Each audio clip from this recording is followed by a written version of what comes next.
आज अंतर्राष्ट्रीय गौरैया दिवस के दिन आज हमने अपने कई साथियों को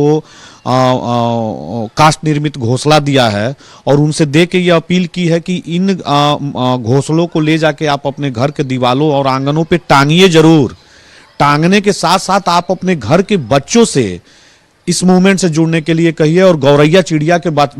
को बचाने के बारे में बताइए कि ये गौरैया चिड़िया हमारे किस तरीके से मेरे घर के हमारी दोस्त होती हैं, हमारे आंगन की शोभा होती हैं और ये किसान मित्र भी होती हैं। तो जब इस मूवमेंट से हमको सफलता तब मिलेगी जब बच्चे जुड़ने लगेंगे।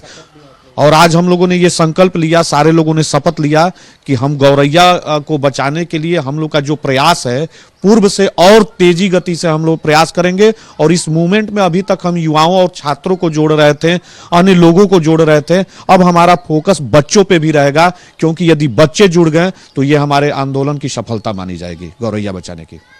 हम लोग जो है कि गौरैया के लिए सर्वप्रथम घोंसले बना के हम लोग अपने करीबियों को देना शुरू किए हैं। और उसके बाद जो है कि हम लोग कटीले झाड़ियाँ जैसे कि बगनवेलिया हो गया, कुछ लोगों के यहाँ नींबू के पेड़ पे भी रहते हैं, तो गमलों में जो है कि नींबू के पेड़ को बोनसाई करके लगाया जाता है, क्योंकि नन्ही चिड़ियाँ जो है वो सिर्फ और सिर्फ आपके कटीली चीज़ों में रहती है, क्योंकि वो आम जनों से सुरक्षित महसूस करना चाहती है खुद को।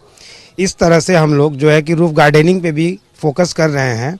और जो है कि घोंसले तो दे ही रहे हैं हम लोग, साथ में अनाज भी देते हैं और लोगों को जागरूक करते हैं कि इस मुहिम से जुड़ें और विलुप्त हो रही गौरैया जो है हमारे बीच से उसको वापस अपने आंगन में लाने का कार्य करें। देख, गौरैया को बचाने के सर्वप्रथम तो हम लोग जितने भी अगल बगल के एरिया में या हमारे मित्र हैं, उनके बच्चे हैं, किसी का जन्मदिन है, किसी की शादी का एनिवर्सरी है, शादी है, तो हम लोग उनको जो है गौरैया संरक्षण के लिए उनको हम लोग गौरैया का मकान, घोंसला, उनका जो है मकुनी, ये उनको देने का हम लोग काम करते हैं। और प्लस हम लोग ये भी कहते हैं कि आप अपने आगे भी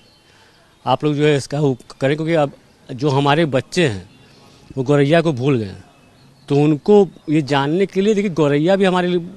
जिस तरह हम लोग हैं उस तरह उनकी भी ज़रूरत है। हम लोग को तो फिर भी अभी कुछ कुछ याद है, बच्चे तो गौरैया को भूल गए।